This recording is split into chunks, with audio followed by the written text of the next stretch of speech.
Pola kepemimpinan Pak Anton, walaupun saya tidak terlalu banyak bersama beliau, bagaimana ya? Beliau cukup memberi kesempatan kepada kita untuk mengeluarkan kemampuan lah, ya toh. Saya baru paling ngerasain di zaman Pak Kris, Pak Bupati Pak Kris, toh, karena di situ saya sudah kepala bidang, ya, sehingga ada lebih banyak kesempatan menyampaikan pendapat, kemudian menyampaikan saran-saran. Yang paling berkesan lagi terjadi bencana dengan Pak Kris ya, tahun 2007 bencana yang besar. Gapong dan Kolgagapa. Iya, itu Bapak SBY waktu itu datang. Saya menyiapkan dokumen waktu itu. Dan waktu itu saya mengumpulkan data banyak. Ya, ada yang pernah ngomong waktu itu, kalau ngancurin Boniha gampang, curi aja laptopnya selesai dia. Waktu itu ada yang ngomong. Iya. Bahkan, itu jokes-nya. Ya, bahkan ada terakhir sebelum saya pindah ya. Mungkin Bapak Kris masih ingat. Pidato Pak Kris terkait 17 Agustus, kalau belum dikasih ke saya itu datanya di cross check ke saya, beliau belum mau terima.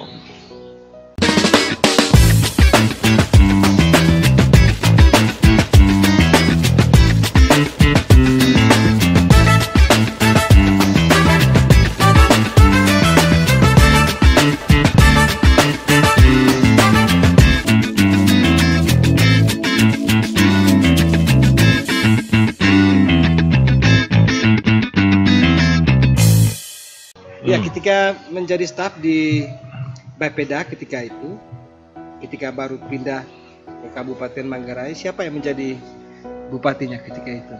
Di Manggarai waktu itu PLT-nya, penjabatnya Bapak Nope, Sekda waktu itu. Oh, Sekda. Ya, kemudian setelah itu terpilihlah Bapak Anton.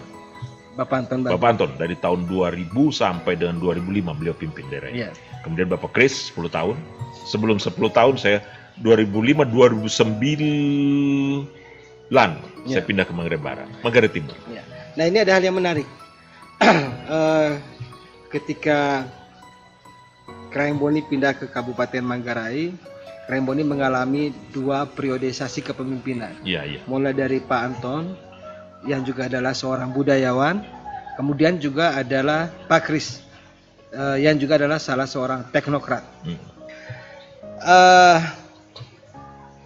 Menjadi staf di 2 era kepemimpinan ini kan sangat menarik, Pak. Nah, apa yang menarik di era Pak Anton Bagul, kemudian apa yang menarik di eranya Pak Kris ketika beliau itu masih menjadi kepala daerah? Mungkin ada pengalaman yang sedikit personal yang bisa di-sharingkan. Saya waktu di masa Pak Anton itu masih dari staf, kemudian eselon 4.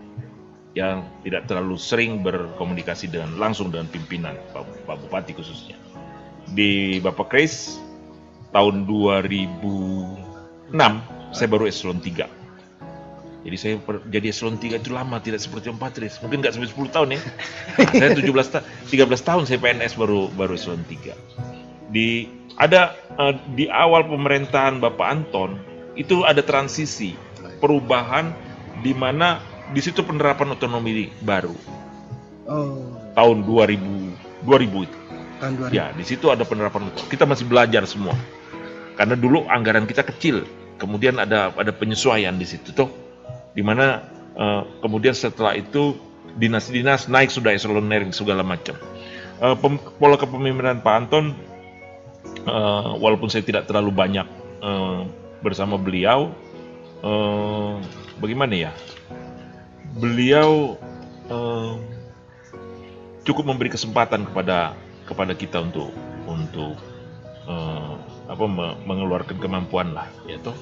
Tapi setelah saya baru paling ngerasain di zaman Pak Kris, Pak Bupati Pak Kris, toh, karena di situ saya sudah kepala bidang, ya, sehingga ada lebih banyak kesempatan menyampaikan pendapat, kemudian menyampaikan saran-saran. Yang paling berkesan lagi terjadi bencana dengan Pak Kris ya, tahun 2007 bencana yang besar. Gapong dan Kolgagapa. Iya, itu Bapak SBY waktu itu datang. Saya menyiapkan dokumen waktu itu. Bahkan saya mendampingi Bapak Kris, waktu Pak SBY datang untuk presentasinya di Labuan Bajo, saya menyiapkan waktu itu. Mendampingi dalam pengertian bahan-bahan segala macam, saya menyiapkan itu. Itu menurut saya paling berkesan, pengalaman saya bersama beliau Karena waktu itu beliau turun langsung ketika ada bencana, dan Badan Bencana Nasional tertarik sekali. Wah, ini keren nih. Sehingga bahkan waktu itu beliau menjadi wakil Badan Bencana Nasional itu ke Cina untuk menyampaikan bagaimana peran leadership ketika terjadi bencana. Dan waktu itu Bapak Kris kelihatan sekali di situ bagaimana peran beliau. Waktu itu kan di sana-sana semua terjadi, hampir semua Manggarai, waktu itu Manggarai Timur masih dalam wilayah itu toh, terjadi longsor begitu. Nah, itu yang menarik tadi ketika menyiapkan dokumen untuk presentasi Bapak Kris.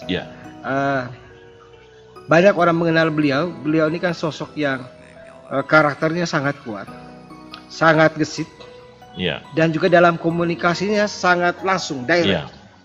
Nah, itu bagaimana ceritanya sampai kemudian Pak Boni kemudian dipanggil lalu diminta untuk menyiapkan dokumen. Itu bagaimana Pak? Terkejut nggak sih Pak itu dipanggil oleh Pak Kris? Gini ya, saya itu hobi data. Iya. Lagi saya di Timur, saya sudah mulai mengumpulkan data. Saya merasa data itu oke, penting untuk sebuah perencanaan, untuk segala macamnya butuh data. Dan waktu itu saya mengumpulkan data banyak. Ya, ada yang pernah ngomong waktu itu, kalau ngancurin Boni gampang, curi aja laptopnya, selesai dia. Waktu itu ada yang ngomong. Iya.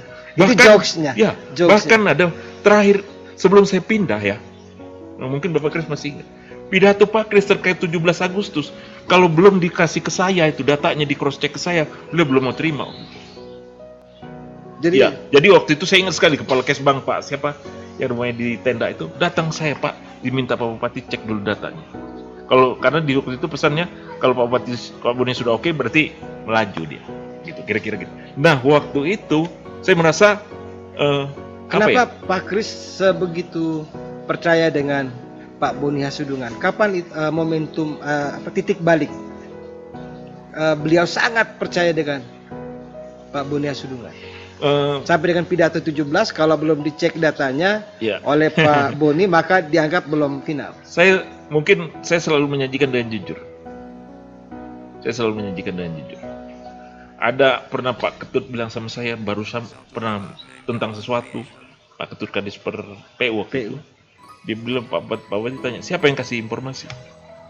Waktu itu Pak Ketut bilang Pak Boni. Oh, kalau Pak Boni terus nggak usah dicek lagi. Gitu, artinya ada kepercayaan. Saya berusaha untuk selalu jujur menyampaikan apa adanya. Kemudian saya merasa juga kekuatan Bapeda itu di data. Dan saya tahu itu sukanya Pak Kris ketika kita menyajikan data. Misalnya, kalau bahan presentasi itu, ya saya selalu lampirkan dengan grafik. Beliau suka grafik itu, apalagi grafik berupa line ya, garis itu kelihatan tuh perubahannya. Itu, oh ini naik atau tidak, itu beliau suka. Sehingga siapapun yang presentasi dengan mudahnya menerjemahkan gambar. Saya jarang menyajikan bahan presentasi itu berupa tabel. Kalaupun tabel di bawahnya saya sajikan untuk menunjukkan angka. Tetapi tren apa itu. Dan itu jujur, itu kekuatan saya waktu itu. Ya saya berbagi aja ya teman-teman ya. Tolong ini diterjemahkan, tidak sedang cerita tentang keangkuhan. Saya tentang berbagi betapa kalau kita menguasai data, kita menguasai di mana forum itu ada. Saya presentasi pun saya pelajari tentang data. Besok saya ngomong apa, angkanya apa, dimanapun dia, bahkan sampai hari ini. Gitu. Ya, di HP saya ini isinya data semua. Ya, dan relasi Pak Boni dengan Pak Kris dan Pak Deno ketika itu bagaimana? Karena setahu saya Pak Deno karena mungkin latar belakangnya juga akademisi, beliau tentu sangat nyaman dengan pola-pola kerja seperti itu Pak, dengan data dan lain-lain. Menarik pengalaman dari Pak Deno. Awal-awal saya coba menyiapkan bahan dengan beliau, saya ingat sekali itu. Waktu itu bahan presentasi beliau mau ke Palembang kalau nggak salah. Terus saya nyiapkan bahan presentasi. Beliau almarhum ambil ballpoint mau nyampaikan apa ini? Mau coret itu toh, mau kasih mungkin koreksi. Waktu itu saya memberanikan diri menjelaskan setiap halaman. Begitu mau beliau ini Bapak maksudnya. Artinya kita menyiapin materi itu dengan pengetahuan kita juga. Yang terjadi apa? Sampai halaman terakhir tidak ada coretan. Dan yang berkembang adalah percakapan, diskusi bersama Pak Deno. Begitu, jujur. Waktu itu saya bangga. Terakhir saya pindah ke Ruteng, ke Borong. Saya bertemu dengan almarhum. Kebertepatan hari itu ada musrenbang. Ini cerita ya, cerita. Almarhum cerita sama saya. Hari itu ada musrenbang di Ruteng, kemudian saya sudah di Borong. Kami ngobrol, beliau bilang sama begini, terasa tadi musrenbang tidak ada Pak Boni. Jujur saya bangga. Biasanya kan Pak yang nyiapin, tapi maaf saya agak terharu. Ketidakhadiran Pak Boni di forum tadi nampak, padahal saya bukan pimpinan. Nah itu jujur saya bangga sekali, karena itu bagi saya poin ada pengakuan ketika saya sudah pindah. Ada poin, itu penting bagi saya. Bagi perjalanan karir saya, itu penting bahwa saya pindah ada yang kehilangan. Karena prinsip saya seperti itu. Pak, prinsip saya begini kah? Sederhana. Kalau saya ada itu orang tahu kah? Ketika saya tidak ada orang juga tahu kah? Sederhana itu. Iya, ada gorengan. Iya, itu sederhana. Simpel sekali. Kalau saya hadir di sebuah tempat, di kantor, orang tahu saya hadir di situ. Hadir dalam pengertian saya berperan. Ketika saya tidak ada, itu orang tahu juga saya tidak ada. Nggak ada Pak Boni. Itu kira-kira Pak. Dalam semua hal ya, dalam banyak hal. Positif ya seperti. Sejauh mana kemudian pengaruh Pak Deno terhadap karakter Pak Boni Asudungan, terutama sebagai seorang birokrat yang pasti lebih saklek dengan data dan lain-lain. Beliau ini orang perfeksionis. Pak Deno. Iya. Beliau ingin semuanya settle oke. Dan itu menarik bagi saya. Saya tidak pernah menjadi stafnya langsung ketika beliau jadi bupati. Karena beliau jadi bupati saya sudah di ini. Ya. Tetapi di kesempatan saya bisa gambarkan Kak. Waktu beliau wakil, kalau saya ini dan beliau saya harus siapkan kayak gini. Beliau sangat ingin semuanya itu oke punya. Itu pengalaman dan itu membentuk saya juga. Bagaimana menyiapkan kalau saya bertemu dengan Pak Kris saya harus siap. Waktu beliau meninggal di postingan saya jelas. Yaitu saya sampaikan. Untuk bertemu dengan beliau kita harus siap sekali. Kita harus siap, menguasai. Dan itu poin untuk kita belajar sudah. Ya, itu gambaran saya tentang almarhum ya. Almarhum seorang visioner.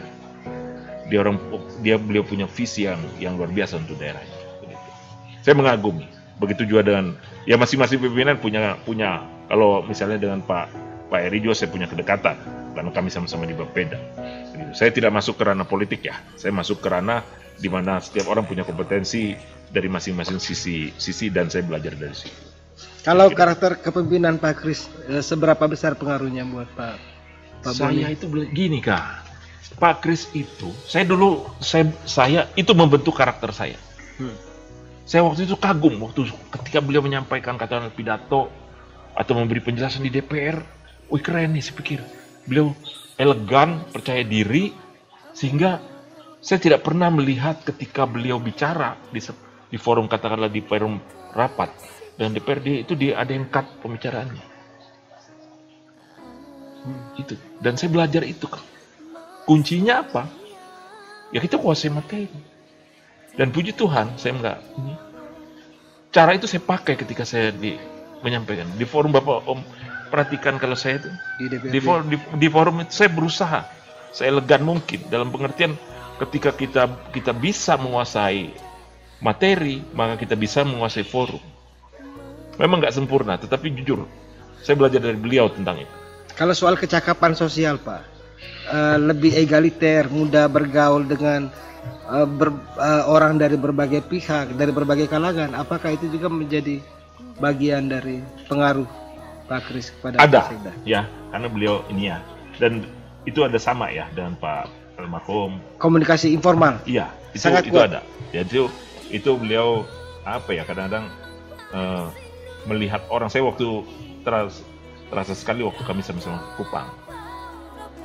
Beliau ngubungi gitu lah, mau makan malam kita makan ya malam ya, atau ketika beliau mau makan malam dengan orang lain, beliau sampaikan, Pak Boni, saya makan di luar ya, cari makan sendiri nanti ya. Itu jujur bagi saya nilai-nilai yang harus saya akhirnya mempengaruhi saya bagaimana sikap saya terhadap staf. Itu mempengaruhi sekali untuk saya. Oh gini ya caranya merangkul hati orang. Ketika jadi pemimpin kita nggak bisa kerja sendiri ya. Kita bekerja dengan orang-orang yang harus kita bisa ambil hatinya supaya dia terus kerja untuk kita. Dia tidak kerja dengan bersungut-sungut. Dan itu yang Kreng Boni gunakan sampai dengan saat ini. Saya dapat ilmu dari situ tentang kepercayaan diri, mempersiapkan dan bagaimana memperlakukan orang. Tapi tegas, punya prinsip. Okay. Ya mungkin ada sedikit-sedikit saya belajar. Ya saya harus belajar. Kita break Pak. Oke, mari kita ngopi, ngeteh.